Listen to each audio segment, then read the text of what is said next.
Um, so welcome, lads. It's great to have you on. This is our probably sixth or seventh sort of Zoom that we've had in the last couple of weeks. We had the likes of Donald Skinner on. We have a couple on next week. This is sort of like a YouTube special that we've done. So we've brought on the lads who are like the Kardashians of the sort of social media side of things. And I don't know who wants to be young Jenner, but I think Matt, we could say would be the most. It's like Kylie Jenner, you know. So we don't know what's going on. But just a small introduction of the lads. We obviously have Oliver Crowther. He would breed mainly British and from mules. Then we have Shane. Shane, same again, breeds British as well as 5 Canaries. Shane is also the owner of Direct Bird Products. We have David from Ireland in County Derry in Ireland. He is a colour judge and also breeds natives as well. I think this year he had a very good success with red poles and that. Then we have Matt Eld from the Canary Room. As we all know, Matt breeds fifes, bullfinches, goldfinches, Norwich, grey wings, dash hounds, giraffes, elephants, goldfish, guinea pigs, rabbits, and has even visited the famous rabbit breeder Keith Ferry. On I think he's went once or twice. So it's really great to have the lads on board. You forgot to mention children. Children, sorry, I've got 6 kids as well. 6 children, Matt. I genuinely understand straight away why you've took up YouTube, because it's something you can do from the house and you don't have to be anywhere else. If we'd have had YouTube many years ago, you probably wouldn't have as many children. Is that what they say? So yeah, so it's really great to have you on board. We'll sort of just speak to Oliver now. Obviously, Oliver, we've seen you all over everywhere. We've seen you a lot of times. You've done your fair share of Zooms yourself during lockdown. You've done you're no stranger to this format. You've done interviews there for the Native and Norwich site. You had quite a good few prominent fanciers on there. Just in the way of your background in the birds, how did it happen? How did you end up into them? I'd say literally being, by the way, I'm not old, and sort of going, so probably being 4 or 5, watching birds on the feeder. Was younger, would go bird nesting. So he told me we would find the birds, we'd see them go into the nest, and we'd just watch. Obviously, we wouldn't interfere. We'd just watch, and it was interesting. My first birds were chickens when I was about 10. I got an incubator. I hatched some chickens, some lovely little sort of purebred bantams. Went from there, had chickens for about 5, 6 years. Bred them, so ducks. So I had quite a few sort of large fowl ducks. Quail at the same time in a small hutch. Used to have all that. A sort of extended family member had passed away. He got an aviary anyway. I was really keen to get it, so we got a little 6x4 shed. Started with zebra finches, canaries, bred hundreds of zebra finches because they just breed so quick. Extended, so we ended up with a 14x10 sort of huge planted flight. Loads of exotic finches, parakeets, all sorts in there. I used to hand rear sort of cockatiels as well from about the age of 13 or 14. And then it come to about 4 or 5 years ago, getting my first British birds from Stafford. Then Stacey Turner gifted me some, and real big thank you out there to Stacey for that. He really kick-started it for me with the British. Went at the end of the year. The aviary was converted into multiple flights. The shed where I'd put sick birds, it was converted into a full bird room, and it's sort of expanded from there to where we're at today with loads of flights and just mainly all British with a couple of canaries. Yeah, and in fairness, like you've redone your flights this year. Did you do them into they're 3 foot by 6 foot by 8 foot? Is that what they were? we built some new flights last summer. These are 2 foot wide, 4 foot deep, and about 6 foot high. I found that was sort of seemed to be quite a good size for greenfinches in that they breed relatively well in large cages. And how I designed these flights, so the greenfinches would breed rather well, and they did breed rather well this sort of spring in these flights that aren't gigantic. We did redo a few flights. Had some sort of 8 foot deep ones, about 2.5 wide, 6 foot high. They're not purpose built, those. They were originally a really large aviary. And then we sort of divided it off. So I had some hawfinches in there and some bullfinch hybrids. Legs for a red poll bully pair and greeny bully pair, but no chicks on the sticks, sadly, this season. Shane, you're the same. Shane, obviously, you've a nice setup there. You've recently just sort of engaged in going into fives from British. Just give us a bit of a history of how you started in birds or where you came from. I started 26 September 1991, but I obviously had interest in birds way before then. 26 September, my dad bought me a pair of red factors from next door to me, Eric. They don't call them red factors no more, but that's what we know them as.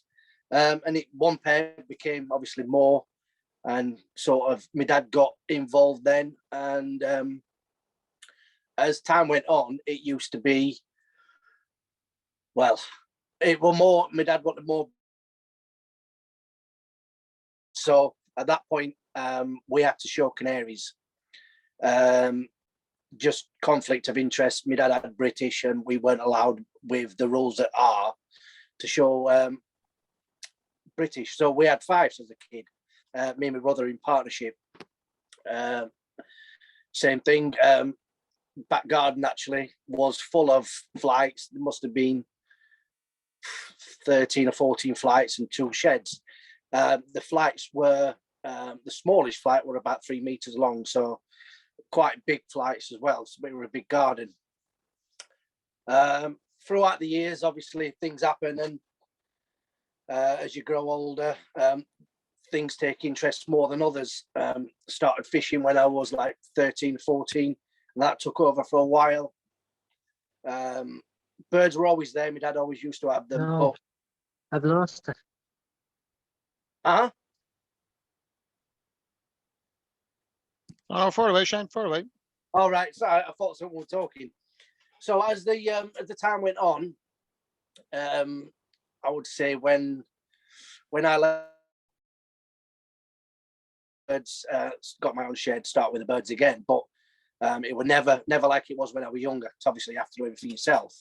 And every Saturday used to be cleaning out days, regardless of what you had planned. So Saturdays was that day. But as I got older, my first wife got some birds and got married and had kids, and then obviously things take over again as you're getting older.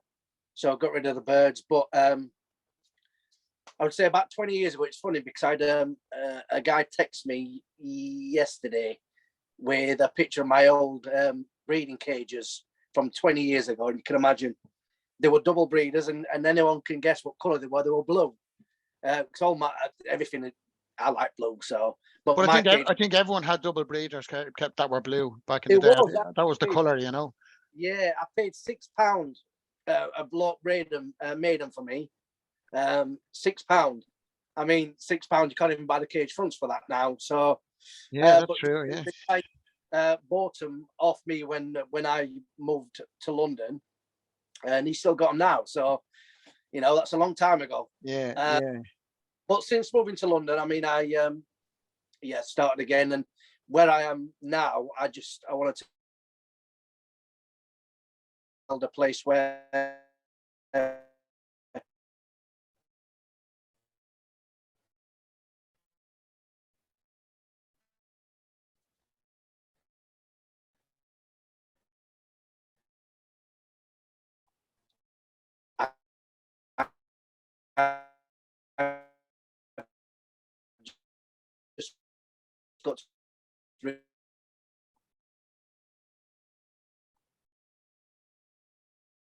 So if I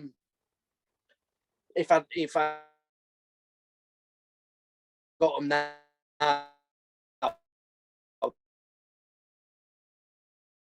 then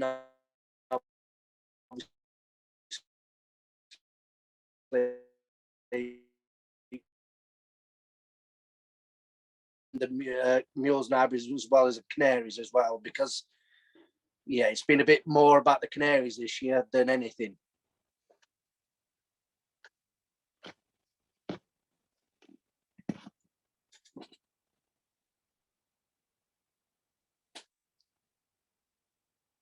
You there, Paul? It's all gone quiet. We must have lost him. I'd lost you for a while, Shane.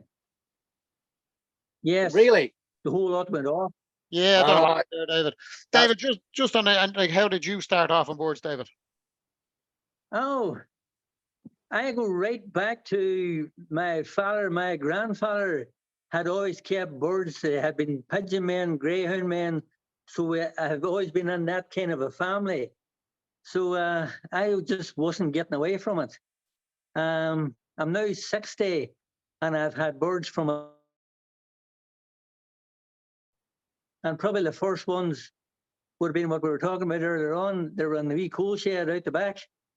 My father would have had Gloucester canaries, and I had a few pair of Gloucesters from him then, and he had pigeons too. So we raised pigeons, we kept the canaries. But then I just evolved on, got a few birds for myself. So I went through the whole lot, say the zebra finches, the Bengalese, Java sparrows, cockatiels, bred all those, done all that, and just experimented with colour. Colour was always a thing that always interested me. And then all of a sudden, these little small, snipey little red canaries come on the scene, and I took a big interest in them. And they're a lot different from what the colour canary is of today. But it all evolved on from that. So it's been a very interesting run, all right. So it's Yeah. worked on now. Yeah, and like on the way the social side, the social media side of things, like what made you sort of look and get into that side of it? You know, it was probably lockdown. I've always sort of was on the social media, and I've been watching Matt, and I watched Dolly, and I seen Shane, and I seen all these boys, and I thought, I think it was sort of during that lockdown, I sort of thought to myself, well, I'm not getting to anybody. There's nobody coming to me. I'm going to take my birds to them. So that's what made me sort of first go on the YouTube and sort of share that kind of way. Yeah, yeah. And Matt, obviously, we've shared a couple of conversations. Right, Yeah, obviously, Matt, we've shared a couple of conversations over the years. But for some of the lads that don't know, when did it all sort of start for you? It's not a dissimilar story, to be honest, to what the guys have said. So grandfather was a budgie breeder. He had aviaries in the back garden. Grandmother's side is Dutch arable farmers. So nothing huge. And we always had a canary in the house. Always had a pet canary in the house. And then I got to the age of probably about 11, 12. My dad and I were contemplating actually Mandarin ducks. We had a pond in our back garden, and unfortunately, I lost my dad when I was 13. And so not dissimilar to what Ollie was saying, Bengalese, zebras, cockatiels, budgies, pretty much anything you could fit in it. And then my first canaries, they're not dissimilar to David, were red factors, as they were called at the time. I had a pair of rollers and a pair of red factors, believe it or not, in a quadruple breeder, which was in my bedroom. And as I was talking today, it sounds all very good now, but looking back on it, I think not sure it was particularly healthy. And it used to be really noisy in the morning. A good alarm clock. You were never going to in the morning. Yeah, particularly in the summer. So yeah, as they were going through. So, like, obviously things have progressed on from there, Matt, and then we started up the channel and things like that. Like, but what was the inspiration behind starting up the channel? a couple of things really, Paul. I was working. I'd seen a lot of stuff online, and there was quite a few good budgie channels out there. There was a channel, Red Factor Man, and he had a real sort of real, and still has to this day. I still watch him. Really nice way about him. But sort of more broadly, I looked at the stuff that was being out there, and it was very much or they were taking on sort of little cameras, and I didn't feel that the quality of it was sort of representative of the hobby. So I was working. I've done most of my early career in the sort of media industry, and then I was working in a marketing agency. And I said to the chairman, "Look, I've got this idea," and that idea was the Canary Room. So we did the first couple of seasons together, and then there was a year's hiatus, and then I launched. There was always sort of little trailers and stuff on YouTube, but the actual show itself was behind a paywall. And then I launched it. I taught myself, as the guys will have done, taught myself everything, taught myself how to film, how to get the B-roll captured, how to edit. I use Premiere Pro, as I've mentioned before. And I think I mentioned the first episode took, ages to edit. The episodes still take ages to edit, and it makes me chuckle at times when people are like, "Oh, I'm chatting to Ollie actually on Wednesday night this week, and said, he's done really well to keep a constant flow, as David does as well, and Shane does, but a constant flow of content. Ollie does it on a weekly basis." One of the things I said on Wednesday is, if I'd have been filming every week, it'd been, here I am brushing up feathers again, and here I am hoovering some feathers, and here's some more feathers that I missed last time. Yeah, I sort of have to admire you, because I obviously took a subscription this week out of that Abacle Pro Shane had sent on and said that was the one to get. I was obviously going to edit some of the videos that we've done here, and it's an absolute nightmare. It's an absolute nightmare. And they've sent me about 25 sort of instructional videos, and it reminded me of my first Lego kit. I actually have no idea what I'm doing, Like I edited a video the other day, and instead of making it better, I actually think I made it worse. And I'm a bit of a tinkerer, as we all know. But Jesus Christ, it was a disaster, and it's not cheap. People think it's like I said, it's 20 quid, like it's 20 quid. And I have to say, I was probably better off spending a couple of $100 on a couple of pairs of Belgians, because they probably give me more enjoyment than that. Yeah. 20 quid. I think it's a really good point, Paul. I think, one of the things that I think, Ollie and David and Shane, and obviously myself, I think one of the things that I know Shane and Ollie and I met up at Stafford last year, and that was lovely. And it was like the reunion of ABBA. Yeah, but we just need David. We just need David in it now. It's like the reunion of ABBA when I seen you there online. It was cracker. Like, no. Yeah, but I think one of the things is this sort of you build something, and you create something, and I think for all of us, we get a lot of enjoyment out of the hobby. And I have to remind myself of that sometimes. My hands, you might not be able to see, my hands are absolutely ribboned because I've been bleaching cages all week. So, but I do get a lot of enjoyment out of it. And I guess in a sort of small way for me, and I'm sure it's the same with the rest of the lads, it's a way of sort of giving something back. I think the hobby itself is quite, it's a bit of a secret.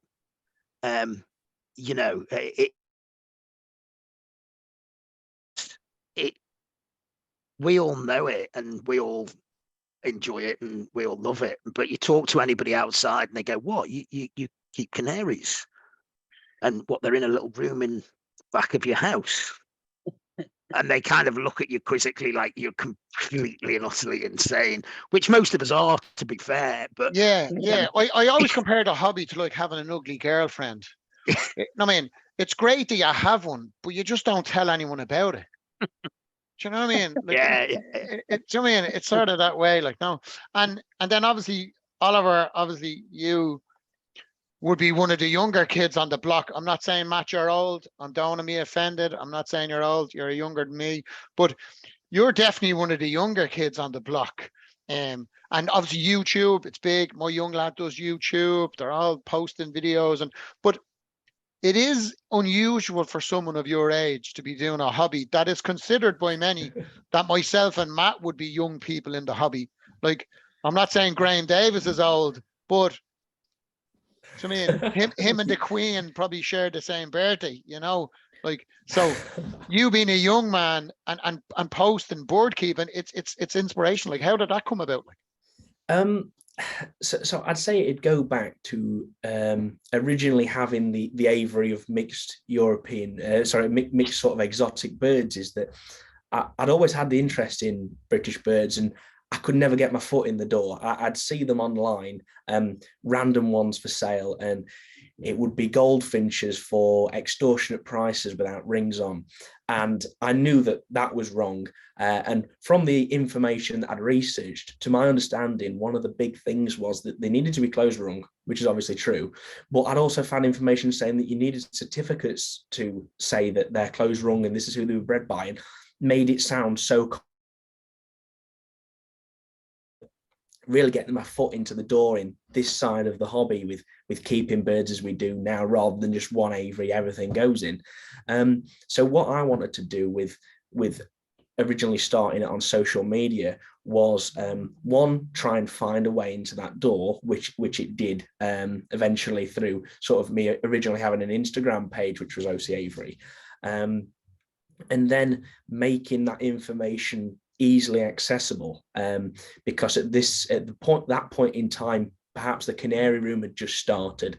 You know, there was a couple, like Matt had said, is that there's the odd couple of people, maybe a budgie breeder, a video, and then some mixed aviary. So that was one of the things that I wanted to, you know, after gaining an amount of experience, because what I didn't want to do was start doing videos and absolutely nothing. So I had 2 or 3 seasons of just collecting knowledge, so the point that I could start making videos that were not just full of drabble and not anything I didn't know. So finding things out that I'd had to talk to people for about 3 years to find this information, so I could then share it, and hopefully, which it just seemed to be doing, is attracting people to the hobby.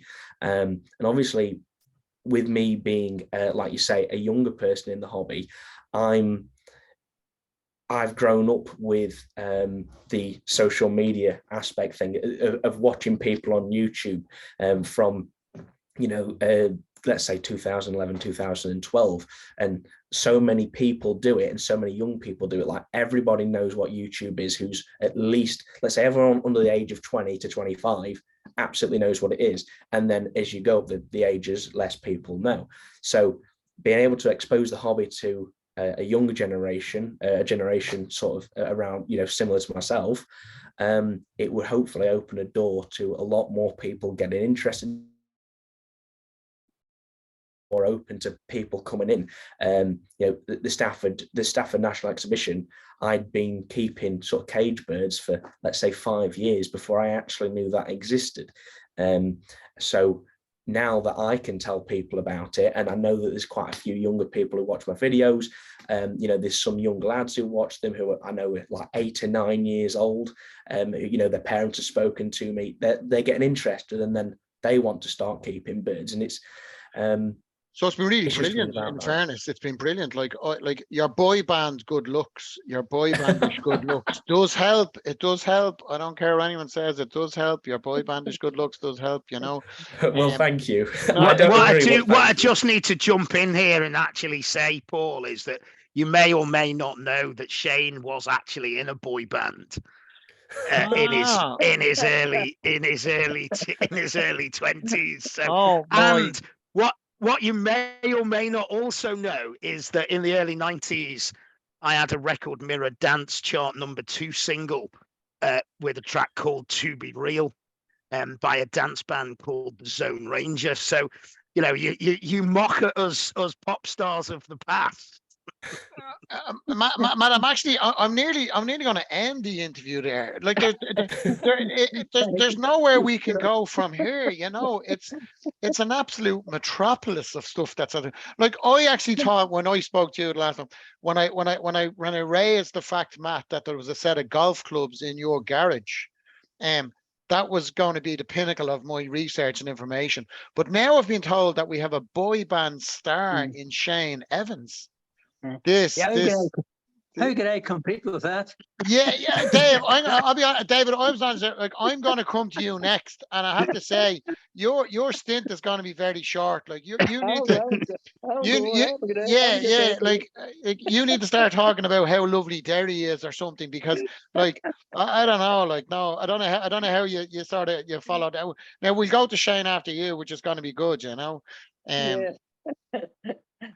But yeah, David, obviously, you have alluded that you started during lockdown, because obviously the hobby is like, I sometimes don't think people understand the hobby in Ireland is huge. Like it's huge, and it's north and south. It's quite big. Like no, so you went in obviously during lockdown to decide to do it, and I have to say I do love it on your Birdroom when in your show your opening line is always "Come on in." Come on. I love it. Like I really do. It's sort of it's a very warm, like Matt obviously has Get a Cuppa, but I always find yours. It's very warming and welcoming. Like no, no get and come on in, and then we're sort of in. Then I always find it very well. So I kind of suck yous all in first, like, come on in, boys. Yeah, I'm nearly expecting you to try and sell me a T-shirt, you know, when you get in or something, you know. You've got me in now, like no, and obviously you just never know what would happen when you get in. Yeah. So predominantly in your Boardroom, would you say that the colour canaries are predominant, and then the natives are part of it, or where did you start first, like? They always were together. My father always had the native bird, so that was always part of me as well. I always muled, hybrided away, and messed about, and I always had my coloured canaries. So they were always sort of side by side, and it was basically because you get colour feed the whole lot. Everything that's in my Birdroom all get colour fed. So the birds that are you may have seen the sort of outdoor aviary, well, that's where I keep all my siskins that don't get colour fed. So that's all sort of kept separate. So the reason for everything on there, the red poles, coloured canaries, everything gets colour fed. So you're not messing about destroying birds that shouldn't be coloured. Yeah. Now, one of the questions we did get in, people were on when we obviously put it to the board of questions, is how impressive your Birdroom is.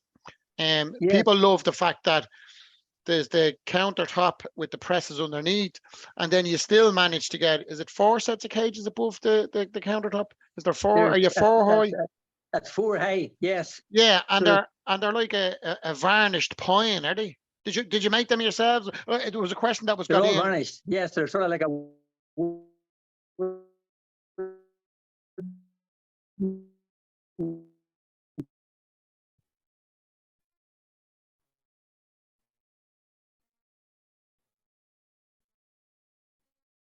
94, I think that shed was sort of put up. The house shed was built first before the house was.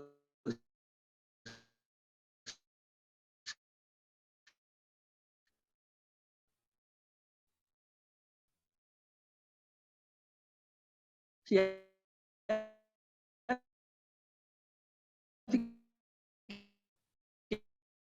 Yeah. That was being built, but that was my Birdroom, so I had to get that done. Like, so that was interesting. Like, Yeah. so no, all the cages they're all interlocking. They all can open up as one big cage. So the big flight cage you see at the corner, that all links into all the cages. So I can either have sort of all separate cages or pull the divider out and let the birds all fly through from the aviary to all the cages from the top to the very bottom. Yeah, so they must be like, probably, are they 15 foot long or 12 foot long, or like, you must. from the cages, like cages, you must have 10 or 12 in the length, do you? There's the 13 across, 13 by 3. Yeah, and so then it's there's, nearly a 13-foot fly cage into a large fly cage to go out to the aviary. yes, and then there's a sort of big flight cage at the bottom, which is about 9 foot long at the very, very bottom as well, which all can go into that as well. Like, so everything's all interlinked. Yeah, yeah. So, And you've just always kept, you've never went into anything else, you've always kept coloured on natives. always in that shed, that has been coloured in natives. But prior to that shed, the house before that, I had a wee sort of mixed burn, and I have to say, I actually kept budgies. Whoa, that's nearly as big a revelation as Gary Barlow here, our next guest on, you know. But the budgies I kept, they were all coloured budgies. They were all pet colour type budgies. So I was always interested in the colours on them. Like, Yeah, there was all yeah, the yellow face spangles, the blues, the violets, and done all that. Like, yeah. but yeah. since moving into that room, it's been solely just for me colour canaries. Like, Yeah, yeah. And we'll just move across there to Gary Barlow. Obviously, he's our new celeb on now. And obviously, Shane, you've changed the decor there, a bit of a spotlight on you there. Like, no, welcome to Ireland's Got Talent. We'd expect you to give us a bit of an L song if you want. Like, no, Shane, No. I have to say, Shane, this revelation is I'll get 6 months out of this. Shane. You were in a boy band, so we need to discuss this first. Previous to you keeping boards, No. you were in a boy band, right? We need to know, what was the name? C4. C4. Okay, C4. We're going to write this down, because we're going to on our next Zoom room chat. We're gonna have to look at this. So C4. Okay. Yeah. And I'm going to ask you a very serious question. Did you ever release a single of Rock the Boat? No. No. Okay. That'll narrow the boy bands down very considerably, because most boy bands in modern 90s released Rock the Boat, or, so. Not Westlife. West, it's phenomenal, I'll be honest with you. So C4, right? We need to do a bit of research on that for our next one. All right, Shane. You won't find anything. I've blocked everything. No, we'll find something. I can tell you that now. We'll find something.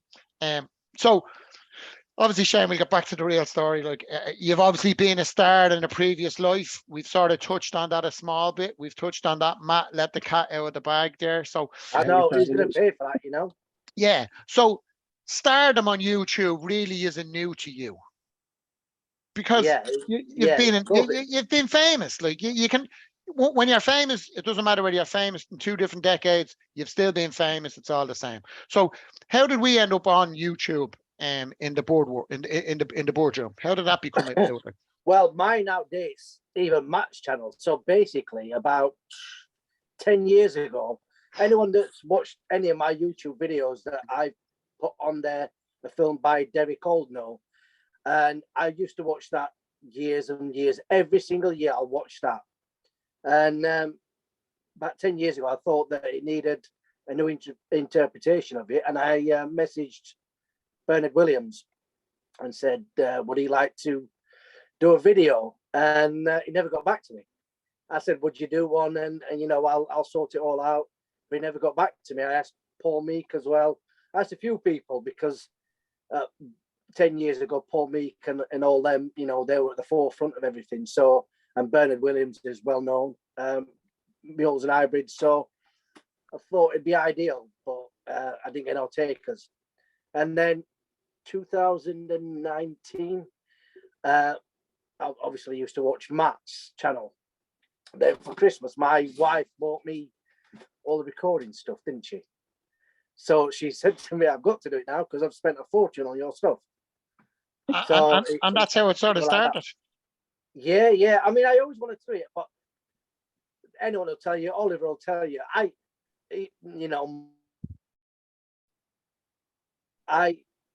if someone said to me, like, I've been asked quite a few times to do a talk at shows, I can't do that.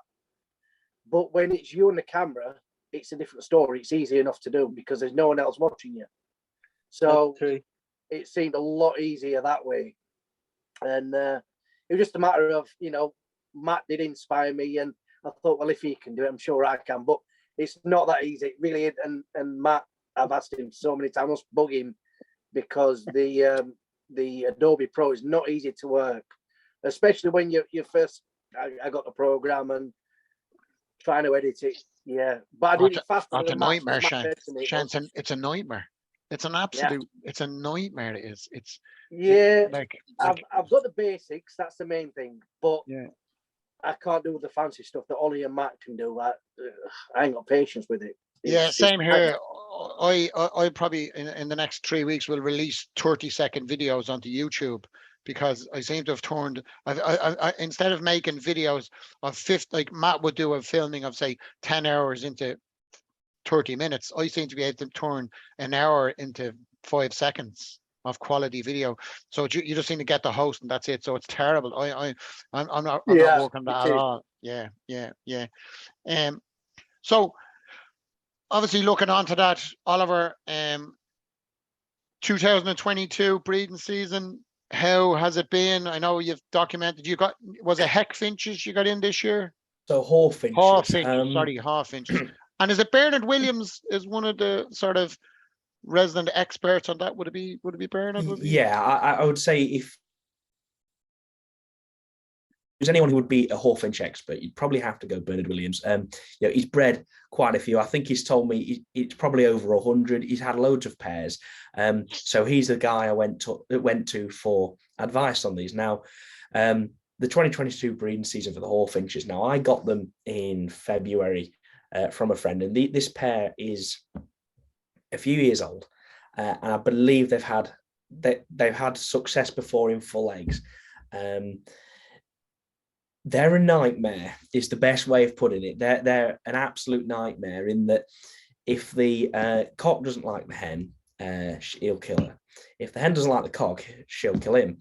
If both of them are dominant, they'll fight until one of them dies, and if both of them aren't dominant, they'll not really show any interest in each other. That's the main gist of what I've got. So what you need is the cockbird is generally always going to be the stronger bird, from what I understand. So you have to have a hen that's the dominant bird and the cockbird isn't. Well, I've ended up at a point where the hen is by far the dominant bird, so it all looks good.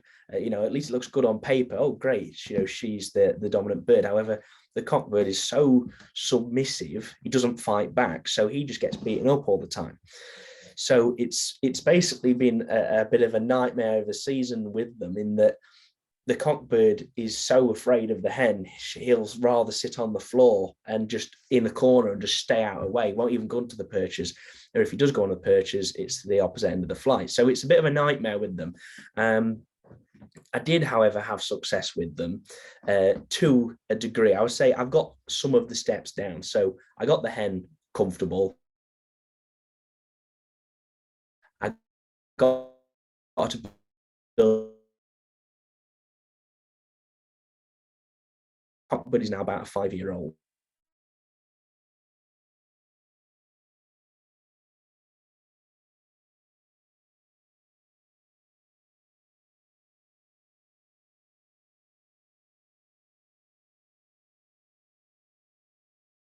So that's the Hawfinches. The rest of the 2022 breeding season, red poles have been awful. I had 9 or 10 pairs, and I've got 8 on the sticks.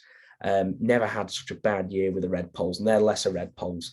Anything you can put your finger on that caused it? But I was just having. What was that? Sorry. Anything that you can put your finger on that caused it with the red poles? I would say mainly it was just the hens not feeding, and I'm not too sure. I try and take the blame in that I think I'm doing something wrong in sort of your keeping techniques or what. But I think a lot of it have been the weather, where it's been ridiculously hot. Obviously, we had the heat wave about 40 degrees, and then it dropping cool. And I think it kind of threw the birds off. Some went into a molt early. Yeah.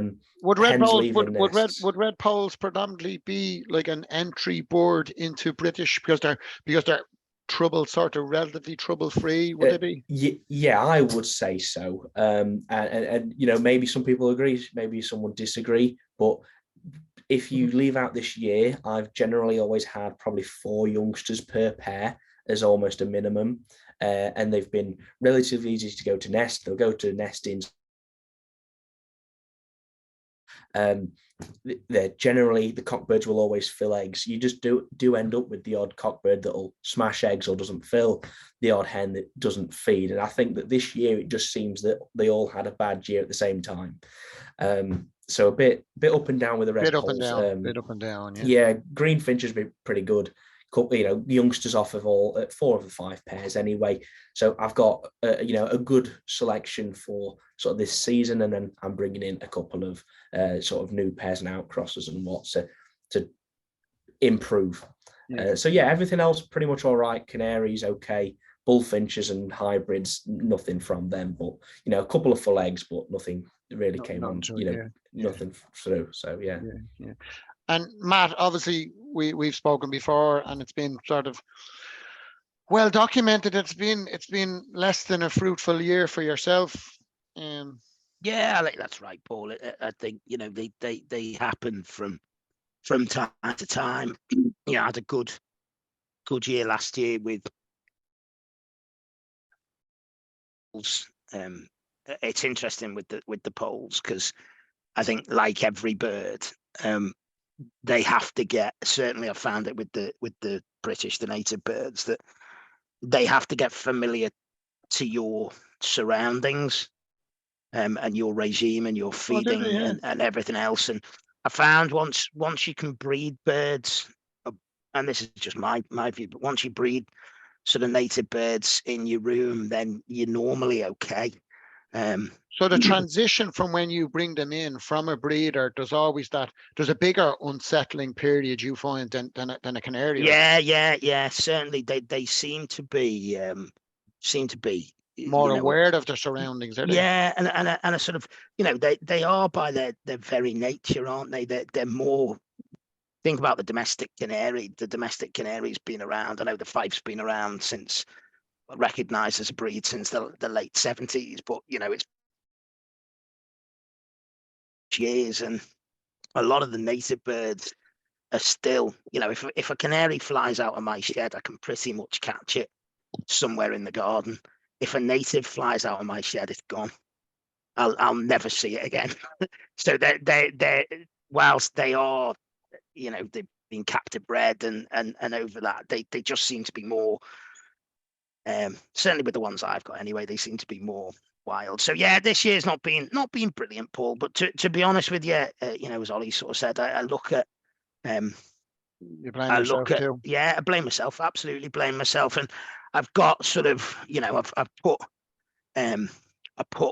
plans in place next year. There'll be a pretty drastic reduction in the number of birds that I keep, simply because time doesn't allow me to keep the volume. You know, I've got the canary room, despite the camera angles, the canary room is not very big.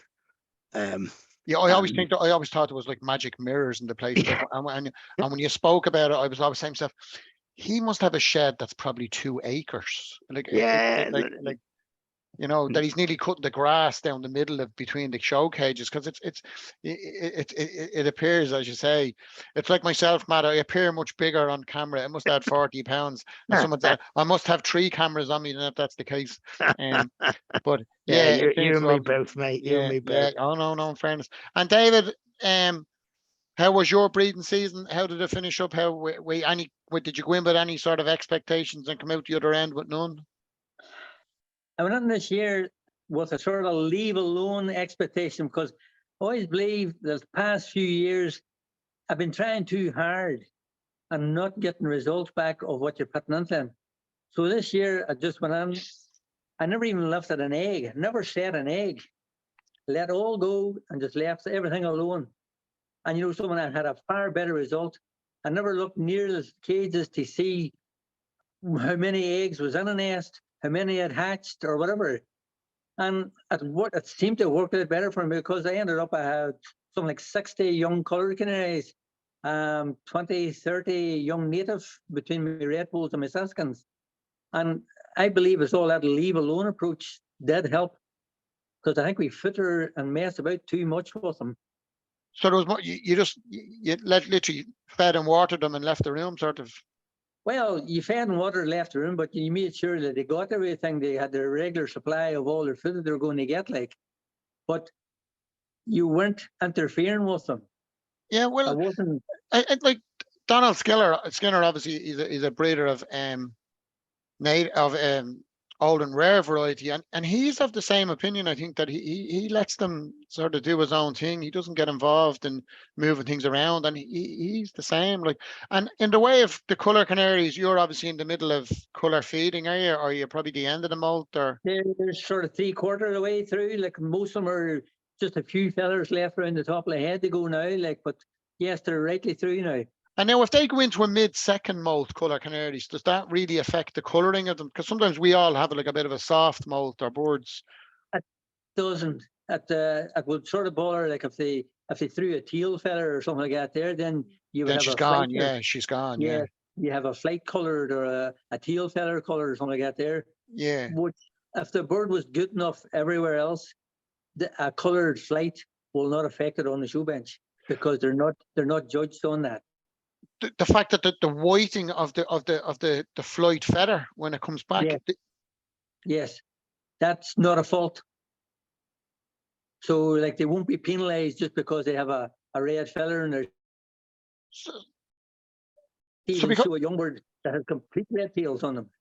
so the fact is that we, like, from a non-colour canary guy, I would look at that bird as poorly coloured, where it's not actually a fault because the flight feather hasn't fully coloured. Yes, it's not. Well, if it was coming in par with another bird of equal qualities, and the other bird had as clear flights, clear tails, well, then ultimately the bird will get it over the bird that would have the red feather on the tail. Yeah. Now, progressively, probably like most breeds over the last 15 or 20 years, we've all seen well, unlike the Fife Canary, as you know, I'm a Fife Canary breeder, we Yeah. are trying to bring the size down irregularly across Fife Canaries. Like, is it bigger is better with a colour canary? Because there's Definitely more not. colour or defined, or? It's all about evenness of colour and feather quality and evenness of frosting. You know what you would call a buff? Yeah. Well, that would be what we would call a non-intensive. Well, the non-intensive has to be nice and evenly throughout the whole body of the bird. And that's what you're looking for. So you're not only just looking at an outline of the bird, you're looking at the feather quality, the colour, the sheen.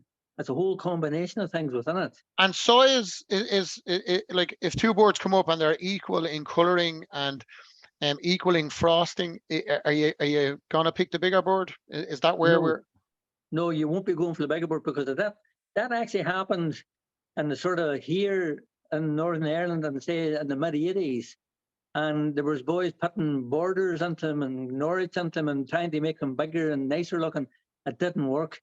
And it got to the point then we're going back here, listen, they're a 5.5 inch bird. Keep it that size. So no, a smaller bird, not smaller bird, but a typier, evenly balanced bird will get it, Is rather where than we're, the big bird. It's yeah, more about balanced and about sort of evenly coloured and evenly frosted. And it's all yeah, about feather type, feather feather type quality. and coloured. Yeah, yeah, So yeah. you're looking what's all inside sort of the body line. Unlike, you would say, like the 5 men or board, they're looking at an outline and sort of what's that. But with the coloured men, it's what's inside that outline that really matters. Yeah, because we're looking for a type. We're type Yeah. bred canary. You're a colour bred canary. That is right. Yeah. And then you yeah. have the self birds, which all have different striations, markings. So they're wide markings, narrow markings. So there's a whole lot of other different things to look at within the whole colour canary group. My main sort of thing is the clear red and variegated type ones. I have a few Isabels, just to give myself something else to work with in the section. So I bred Yeah. a few red Isabels, and then you have what they call a non-classic. So I've been trying to produce a red Isabel cobalt. I've been working on it this past few years. I think this year I might have a few red ivory cobalts, Isabels, but they still have to the feather markings on them are a bit wider, a bit broader and uneven. So there's a lot of work to do there to get it as a good Isabel. Yeah, it's sort of an evolving section, because every year there seems to be a new mutation. Oh, very much so. Yes, and there's no way any single one man could keep the whole lot. You know, in order to keep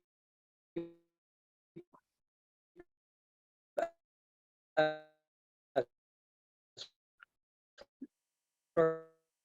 whole different, they're very big shed full of stuff. It just couldn't happen like. So you'll have lads in the colour section that will specialise in a certain type. As you said, there's melanines, there's like, I was doing like looking at the show program for Colour Canaries, and like you're right, there's 50 or 60, isn't there? There's like, and not only that, those 50 and 60 is and then you have the sort of the dilution of all them. So you have the red ivories, yellow ivories. So yeah, it's nearly endless. Yeah, it's nearly of all endless, the sort of different lanes that you can go down, like. Yeah. And Shane. So there's always. Yeah. And just for obviously, Shane, your breeding season, how did you finish up, or how did you find it went?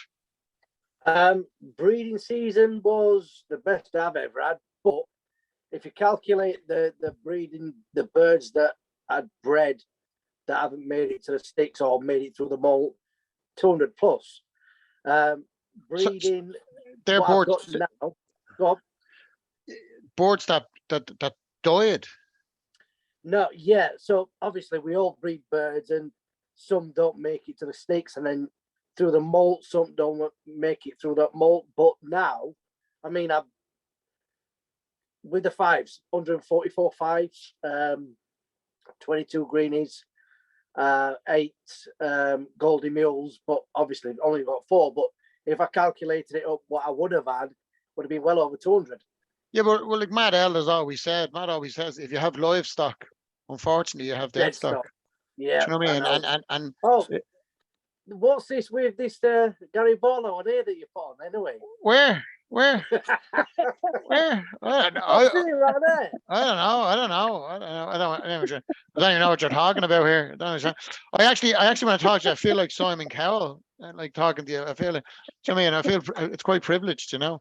So, in the way of the breeding season this year, Shane, is there anything looking forward, going to the shows? Yeah.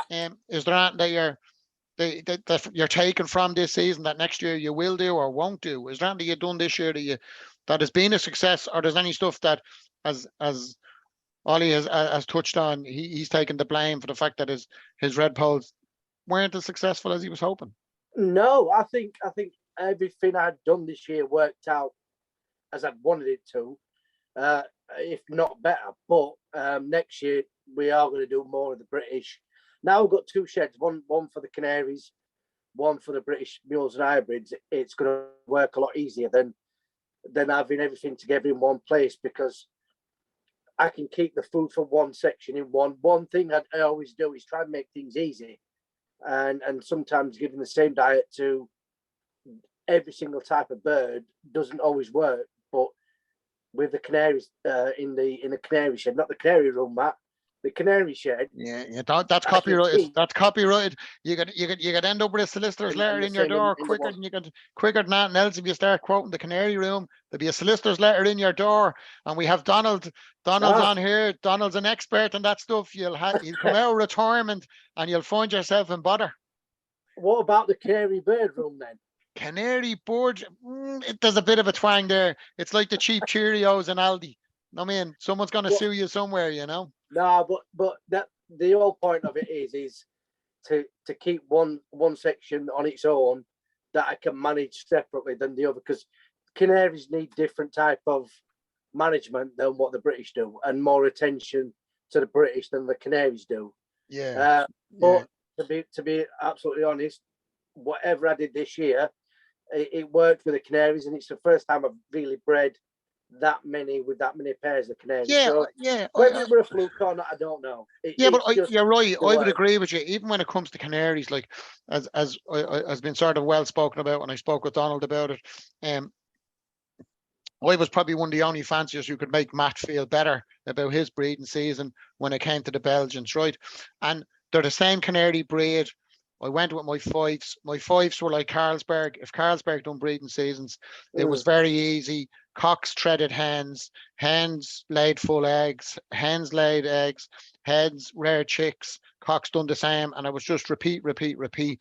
But when it came to the Belgians, did I probably tinker a bit too much to them from what Donald has given me? Yeah, I probably tinkered a bit too much to them. They filled eggs, they hatched, they just never fed.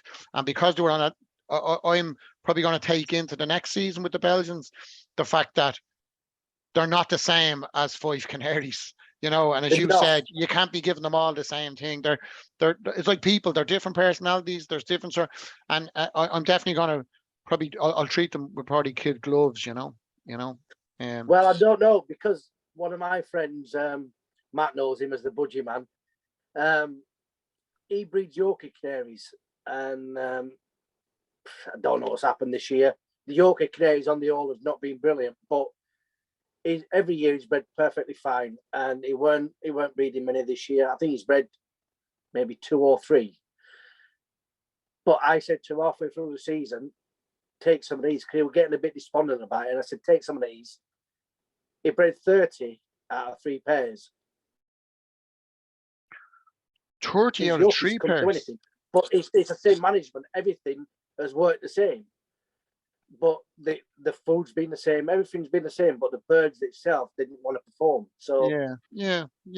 And then you Oliver, can't call it bad management on that respect, because he's doing it. Yeah.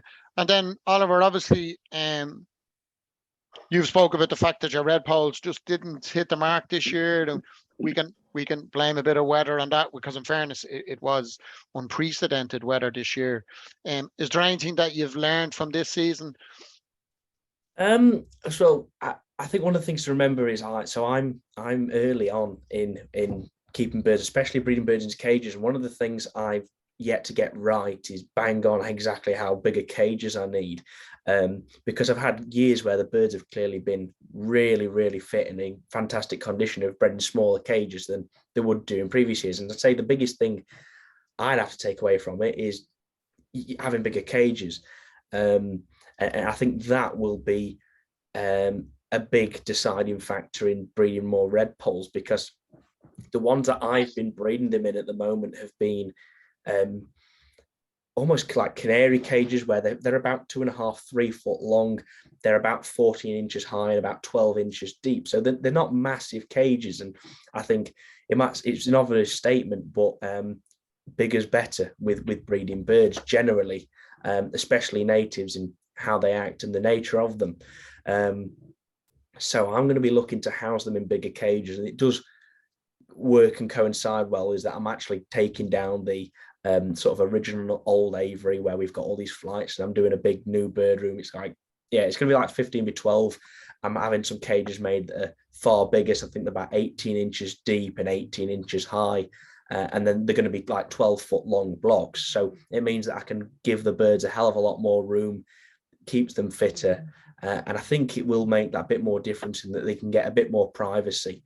I think that will be and it help and be an improvement for the red poles, come next season. Yeah. David, obviously we just touched base there on your season, and by all sounds of senses that you had a good breeding season. Is it very much next year, very much of the same? You're going to leave them alone again, or is there anything product you used this year that you felt worked? New products. I've cut way back on products. That's someone else I've cut away back on, because I felt in the past, you use this, you use that, you heard that your friend done well with such and such a product, and you tried this. I nearly feel like you're giving out to me, because I think I think if someone mentioned to me tomorrow that a 3-piece suite would go well in the shed and it'd help you breed better birds, I'd put one in. I'm a devil for it. I think that's a trap that we all fall into. And going back to basics, seems to work a lot better, and it Yeah. simplifies it.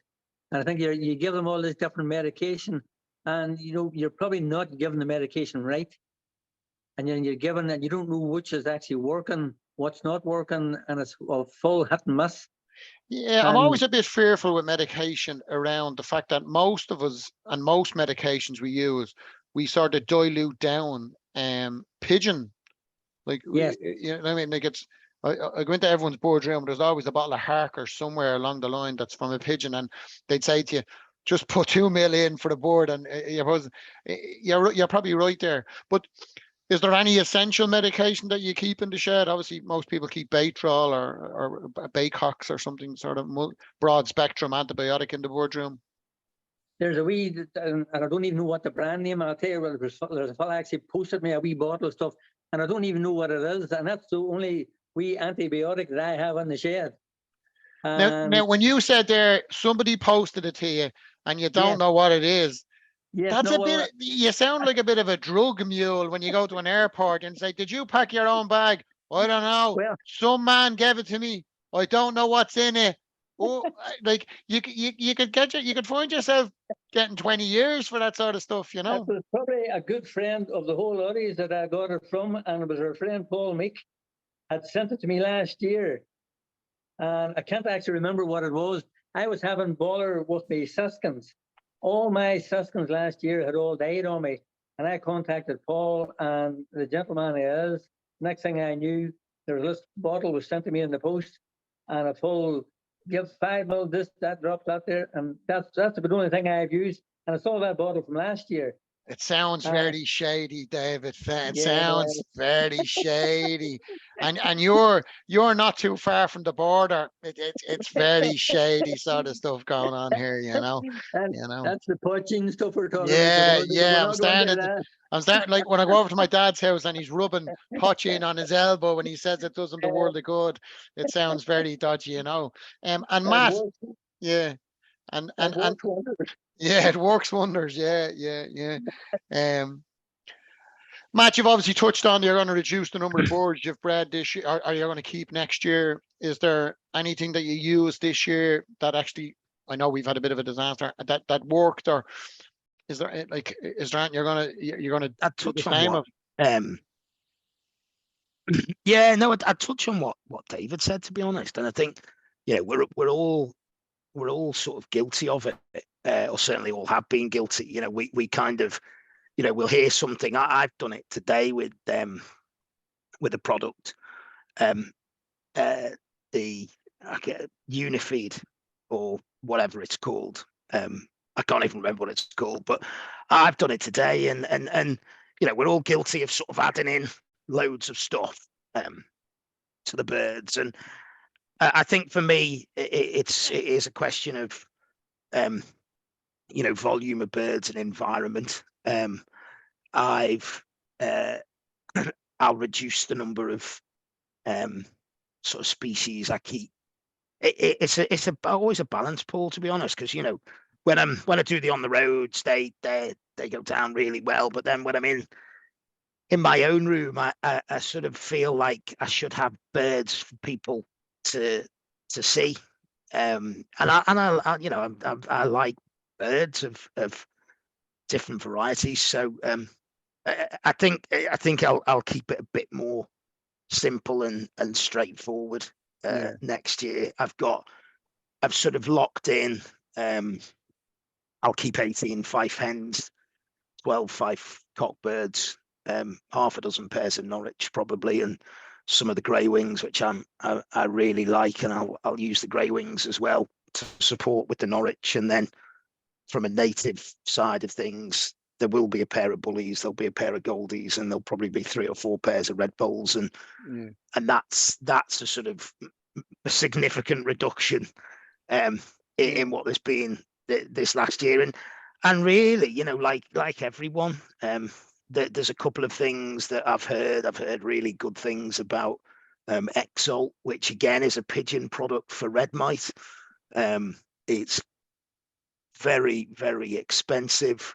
Every sort of 3 years or so, it seems to go in cycles. It was pearl morbide about 3 years ago, that was the wonder product. You use that, you were almost guaranteeing your birds. Probably 6 or 7 years before that, it was a product called the Rego Stim. Some people will remember that, and that was like a wonder product, all natural. And I've got bottles of everything in there. I've sort of given everything a try, and for me, it will be, I give apple cider vinegar once a week to the birds. I will try and take it back naturally. I think with the natives, I try not to give them too much. I mean, I have bake-ops, so try not to give them too much of it. I certainly don't treat them monthly, as I know some fanciers do. But I had similar problems with David with the I've had siskins before, bred siskins before, and they've been bomb-proof, and then the ones I got just balled up, and that was it. So yeah, I think bit of going back to basics, Paul. Bit of reduction of numbers, and then I'm a tinkerer like everybody else, so I'll tinker around the edges with a couple of things, I'm sure. And and we'll try and we'll see what happens from there. We'll see what heartache it brings. And Shane, obviously, you've obviously touched there. You've had a good breeding season. Where are we looking for? You've also taken on the running of your own Fife Club.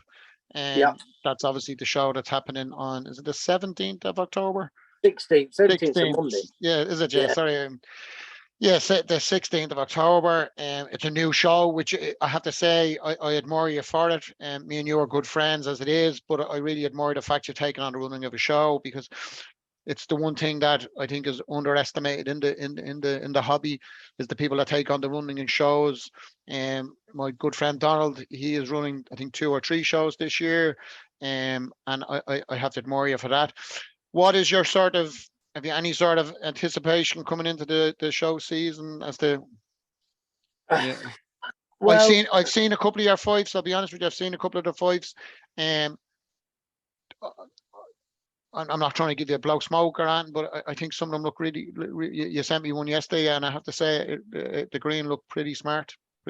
Yeah, well, the thing is, right, people put, and I've got nothing against this, and I used to do it all the time. People put a lot of the birds on Facebook, and the more you said about it on one of your previous Zooms, that that the budgie stuff and I was going to touch on that. I'm going to ask people their opinion on that as it. So that's what it is, and the more I think about it, if there's, and it does influence, and I'll explain why shortly, but I've bred some nice birds, with it being the British birds like the Goldie Mules. I mean, there's a Goldie Mule in there, and I know it's not going to do well against the hybrids and stuff, the more harder to breed hybrids, but it's a traditional bird that always did well back in the day. Lovely bird, and it will do well on the show bench. It's a show type, but same with the greenfinches. I don't tend to put that many up no more, because I believe that people get influenced one way or another, good or bad. And so, I mean, people might not see my birds, and 5 or 6 years ago I used to put them up religiously, weekly, and show off what I'd bred, because I think that, let the talking be on the show bench, the birds will go out there and do the job. Yeah, it probably is one of them, Shane. Like, for those lads that are on tonight that are not aware of sort of what we're talking about, there was a statement issued by the Budgie Society just 2 weeks ago, to encourage members, to encourage members to refrain from putting their birds onto social media. Now, obviously, this is a social media platform. We've 4 of the nicest guys in social media here today, and it is an important topic that I think we need to cover. The Budgie Society issued a statement refraining their members from showing their birds and putting their birds on Facebook, because they felt that it was having a negative influence on the judges. So therefore, those that are on Facebook have an advantage to those who are not on Facebook. As we all know, it's obviously an aging hobby outside our boy band Good Luck Oliver. There's it's a statement that was refrained. Now, obviously, we all know the devils of social media. Social media. We had Matt just last week. Unfortunately, had to issue a post about an individual who had lavished plenty of abuse his way. Yeah, we know Gary Smith. He's been on to me and Oliver. Has he? Yeah. Well, yeah. Well, he also had commented a couple of comments on my videos of the Zoom room and the Zooms that we've done, and this is obviously going to end up on it's going to end up on Spotify, and it's also going to end up on YouTube, and it will not be tolerated by me or any sense of anyone putting any derogatory comments about not only friends that are mine, because most of the people we have on here are friends of mine, but there's also people who I don't know that well, and I still won't tolerate it, and it was unfortunate. So sort of back on track there. The devil of it is, Shane, is what do you think? You're obviously in that social media space, and what do you think of the fact that people? We're going to go around the room. I'm going to ask the likes of Oliver. I'm going to ask David next. What do you think? Do you think it is an unfair advantage of people posting boards? Maybe I think they said it was probably 10 days before the show. I don't. What's your thoughts? I don't think it makes any difference if it's 10 days or a month before a show, because yeah, right. I just said this right. About 4 years ago, I got another show, British Birdroom Library Club down here, and somebody that's involved in the club put a greenfinch up, which is a mutation. A mutation never wins a show. This mutation went on to win Best Arbling Show. It should have never won, but the judge had seen it previously to obviously seen it on Facebook, and even at the show, someone came and commented on it saying, "Well, he should have never put that up, Colin. He should have never put that up because it weren't." He saw it last week and commented on the Facebook, and it weren't the best bird in the show.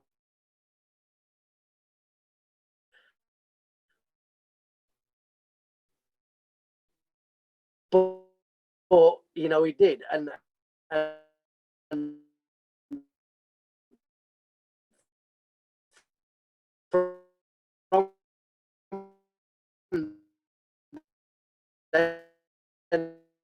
not on my channel no more. The scene and exceptional. So for me, I think sometimes just hold back and let the judge the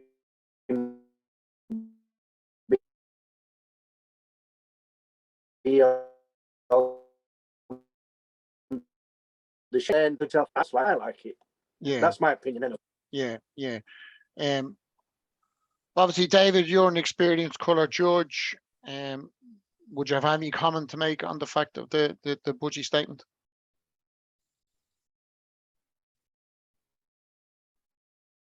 Even there, like I put up quite a few photographs of my birds all on the social media.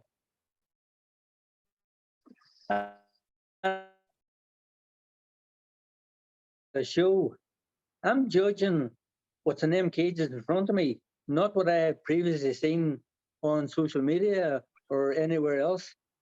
You're judging what's put in front of you, and unless a particular bird had a kind of particular marking on it that was totally different.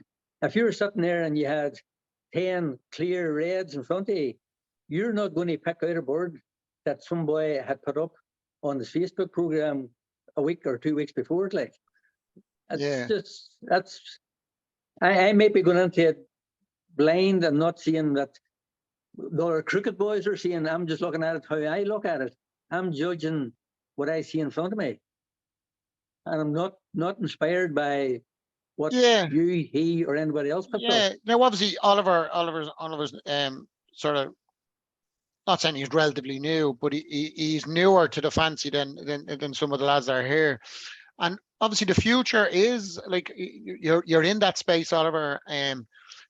How do you feel? Do you feel there is a sort of a, not saying a question to be asked, but I suppose, do you think their point is slightly valid? The fact that we like. I think there's pros and cons to both sides. I just ask people to hear me out here with it.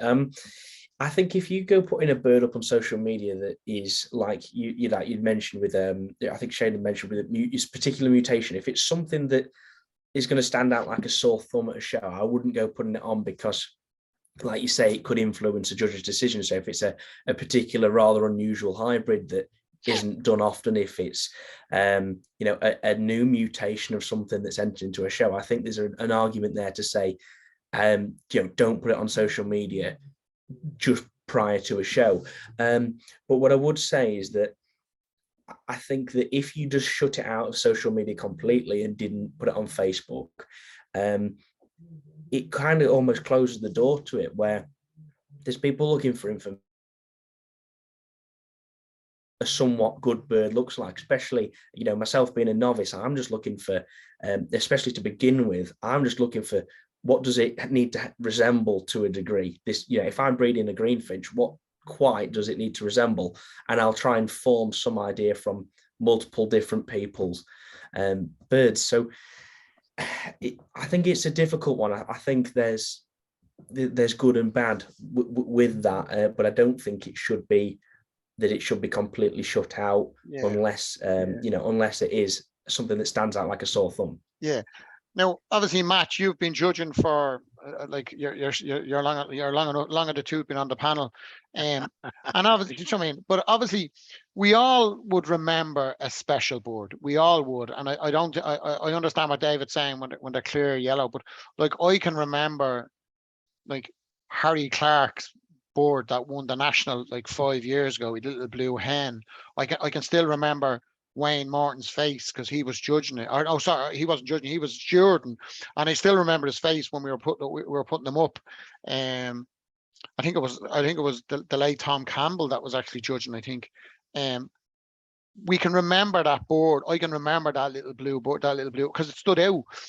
Do you think there's a bit of merit in the Budgies approach?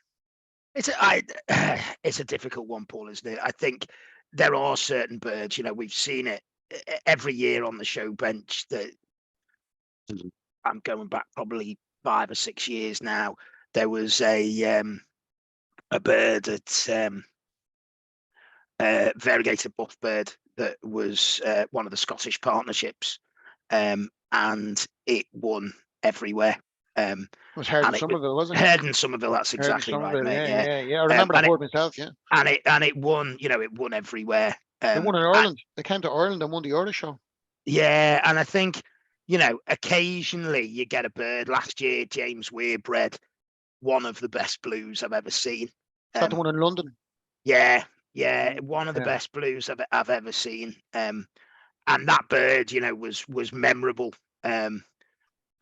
Largely because it was an allied, and you know, you do see some nice allieds, but you don't see huge numbers of them.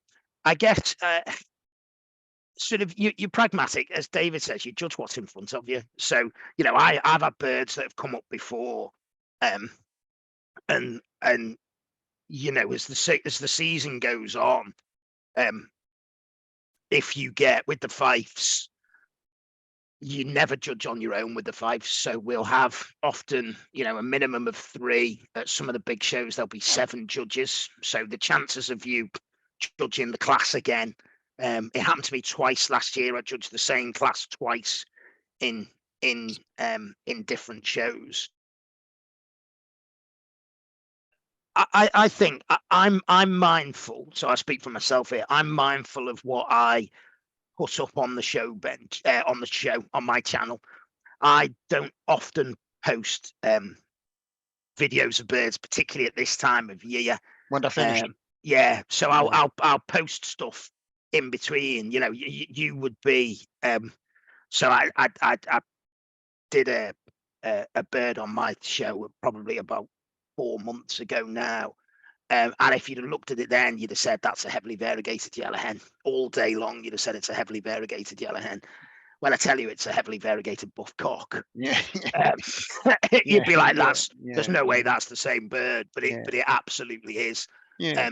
But obviously we're part of that space, Matt. We're in that space now where technology and social media play an important part, I think, in the majority of people's lives. Like my father engages in social media. He's in his 80s, you know. It's where we get a lot of our newest format from. It's where we get a lot of stuff from. Like, you know, I know there's loads of those, like, no one really cares what Sharon is doing when she's shopping in Tesco and people are thinking the world is spying on her. Nobody really cares.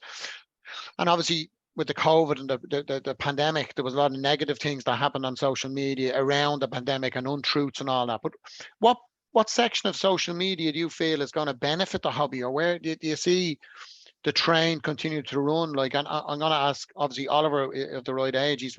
He's coming into the social media, like where we entered social media when I entered social media when I was in my 30s. You know, and it's where. What do you feel that social media is going to play a part in our hobby? Do you think it's going to grow? Do you think we'll eventually see online shows? Do you think, like, where do you think we're going to, where do you see it sitting?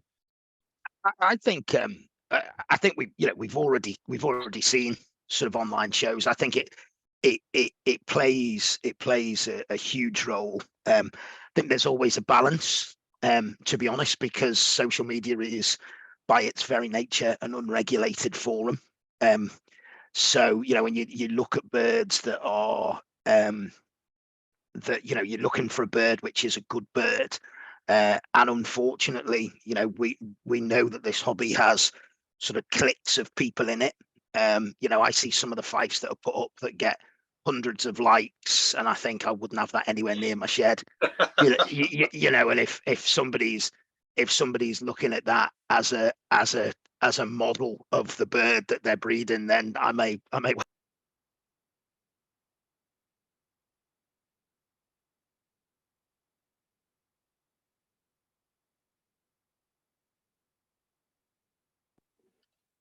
Matt, you've muted. We've lost Matt. I don't know whether you got any of that. Did you get any of that? No, we missed probably the last 2 minutes. Right. Okay. So I was just going to say, Paul, I think couple of things really.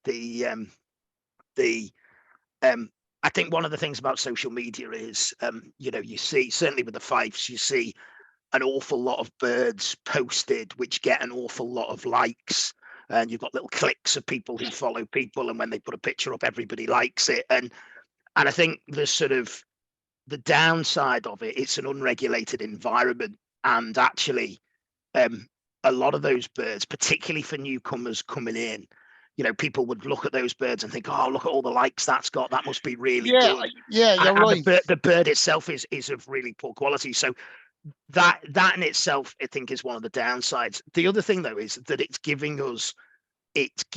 the hobby a sort of, you know, a geographic reach. We've got people on here, we've got Jay on, we've got Debbie on. So, you know, we've gone international again with here. And if we didn't have forums like this, and we didn't have those platforms like it, so it's one of those things that it's sort of, it brings with it some real challenges. And I think, you know, we should always, whenever we're going into a new variety, we should always revert to the model. What does the model look like? Yeah, you're dead right. Because like I seen posts this week, and I seen them around. I seen one that was like, we're going to start a green line.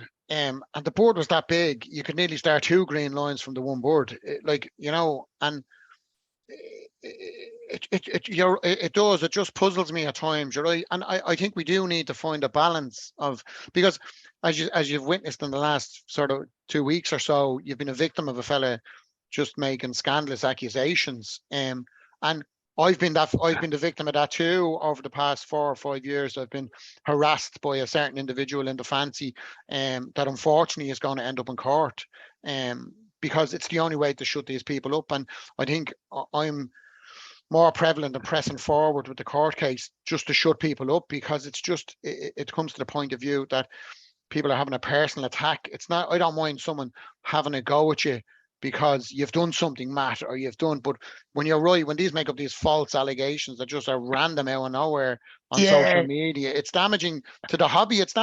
We've seen the dangers of it over the last few years, you know. I think, I mean, I think, you know, without giving that individual any real oxygen or airtime, I think, you know, at the end of the day, you know, as people sit behind the keyboards, what people forget is, you know, I'm a bloke. I'm a father of 6. I've got 5 daughters, and although I'm not the smallest of guys, you know, it hurts, and you know, regardless of there's no truth in it, and that as an environment to be able to make scandalous remarks like that is really really annoying. I mean, the interesting fact is, you know, I'll be interested to see, because I'm sure this individual will turn up at some point in time, whether he has the confidence or the guts to repeat those things to my face. I suspect not. Yeah, I suspect not. Yeah. But I think that the thing with social, I think it gives us, I know I've connected with people in Australia. I've connected with people in the US as a consequence, and so that's the real, without focusing on the negative side of it, that's a real positive side of it. For me, I'd like that, I'd almost like people to sort of go, well, this is what we're looking for. It's why David, when David talks about Reds, I went and saw Simon Meredith earlier this year, and that was fascinating, absolutely fascinating, the various different aspects of what the judges were looking for in different things and what was important and all of that. And I think what I've tried to do, and what the guys are all doing as well, is to try and bring that to the screen, so that actually as a sort of point of reference. That's why the series with Keith, when I went to see Donald, when I went to see Shane and Adam and all of those things, that's why for me, you've got a sort of an authoritative voice.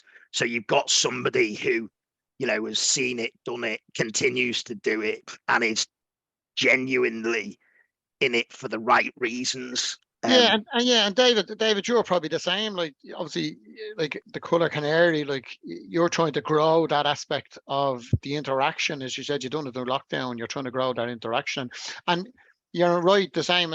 The reason, as Oliver was said, he's just a novice. He's looking to breed anywhere close to what it's supposed to look like. So when he's breeding a green finch, he's not really breeding that it's going to be the biggest one, or he's going to breed it to the relevant standard. You're the same in the Colour Canaries, yeah. Indeed. So, and what I've found of recent, there's nobody in your local town, village, estates out there anymore. Most of all the bird keepers are all gone, and the social media is the only audience that you've left. You'll struggle to go down your street and see a wee bird shed somewhere. They're just not there anymore. Like, there's in our own town, every house and estate, every wee road, there was a birdman or a woman, and some wee corner, every village outside the town, there was somebody. I would have to travel 20 plus miles to get to my nearest bird keeper, and it's dying. And the media now, it seems to be their only platform to try and keep it alive and try and pull somebody back into the hobby again. For the media, social media has been a good thing, stroke bad thing, because it's probably the reason why there is no new bird keepers out there, and we're trying to use that media to bring the bird people back in. Yeah, but it's probably the exact same thing as the fact of what I'm doing. Like, we're doing Zoom meetings and we're chatting to people, and we done them all the way through lockdown, and now we're bringing them back on a more personal level as we speak individually to people, and like yourselves, like Oliver, obviously you are of the generation of social media. Like, no, there's obviously been negatives and positives for you on both aspects. There probably more positives than that. Where do you, what space do you see the bird world sitting in the platform? Like, where do you see us hitting next? Like, it's a difficult thing. So I think that the first thing is getting it out to people, and getting some interest. So obviously, as myself, David, Matt, and Shane, we all have a sense of responsibility in that we have to be with what we put on social media, because it is seen by very large audiences generally, at least in sort of what we're hitting, is that we can't be putting out anything that is sort of questionable, which can influence a very large amount of people in the wrong way. So where could the bird world get with social media? Well, I think we'll see more people coming on YouTube and doing it, and hopefully, we're starting to see that where we all keep pretty much the same type of birds. We all have natives, we all have canaries. Matt focuses more on canaries, I focus more on native birds, and then we'll mix between. And I think there will be more people coming in from different lines. So people coming in with South American siskins or something, exotic finches, and focusing on that. And I think it'll begin to grow in popularity as people become more exposed to it. More people are aware of it, and more people get the interest, because I think some people, like, the interest is there. It's just getting that ball rolling, getting it started. And I think there's a number of people who are sort of bird watchers who are actually be interested in keeping birds, rather than just sat watching them. So it's difficult. Yeah. So yeah. And then Shane, obviously you're prevalent in that space too. So any sort of opinion on where you feel it's going to sit for us? Hopefully, just keep moving forward. I think one miss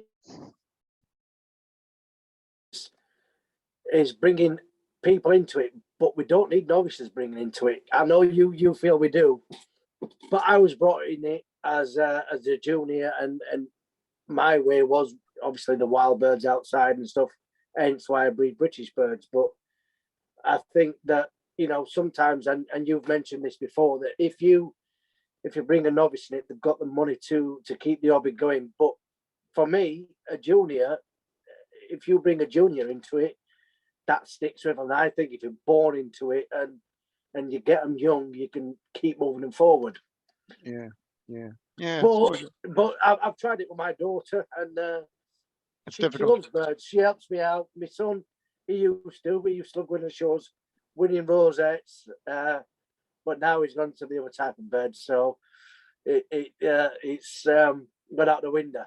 Yeah. But I'm hoping it comes back, because we've all been there. We've all, had birds and then met some girls and things like that, move on. So hopefully it'll come back later on like it did with us all. Yeah.